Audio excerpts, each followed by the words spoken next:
Tidigare kunde ett jobb som metallarbetare ge 1000 lei i månaden.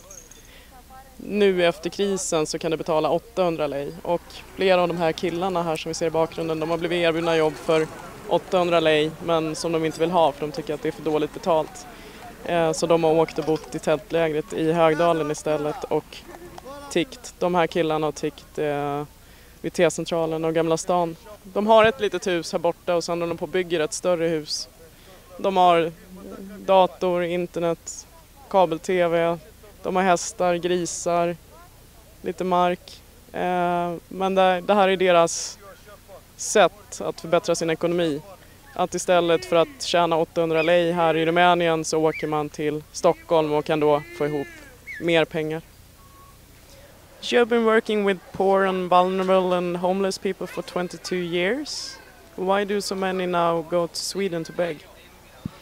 Most of them, they come in Sweden because they know from others about the generosity of the Swedish citizens.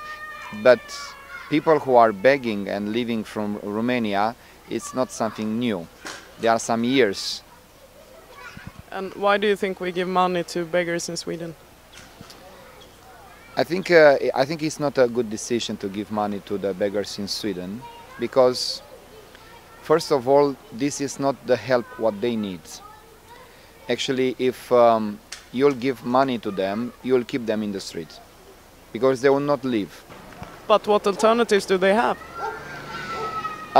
It's not easy. It's not easy even for a Romanian person to have a job here. But of course, if you really want to have a job, this will be possible. Actually, when it's about the Roma people, most of the people, they have not so much trust in them.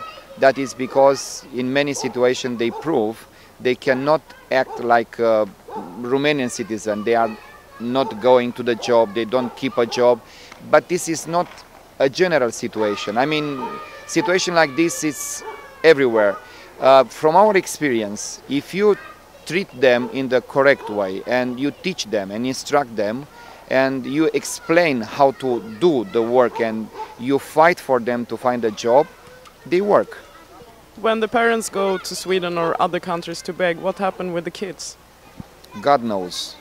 Most of them, they stay with the relatives, maybe a grandmother, a grandfather, but actually nobody taking care of them.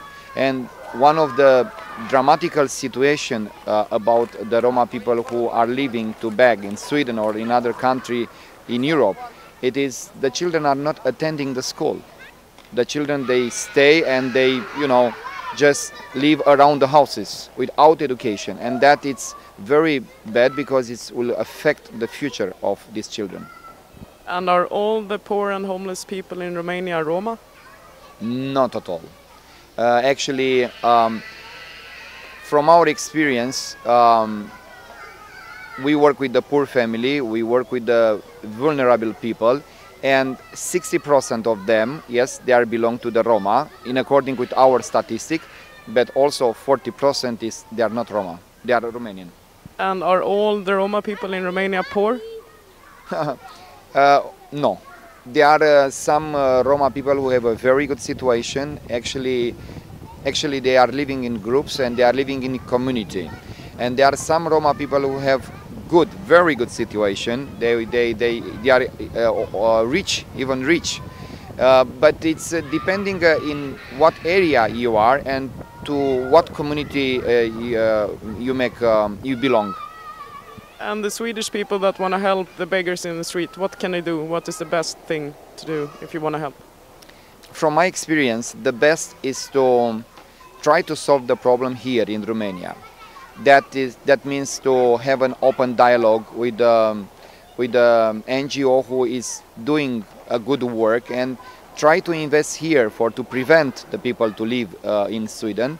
And also if we create some model, a good model, and they will know it is a chance in Romania, then maybe the people who are in Sweden, they will be back.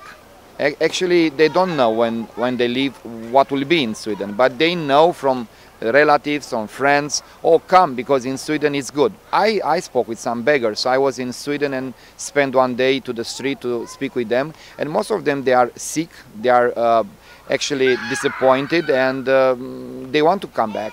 But to come back, then it's important what you find when you come back.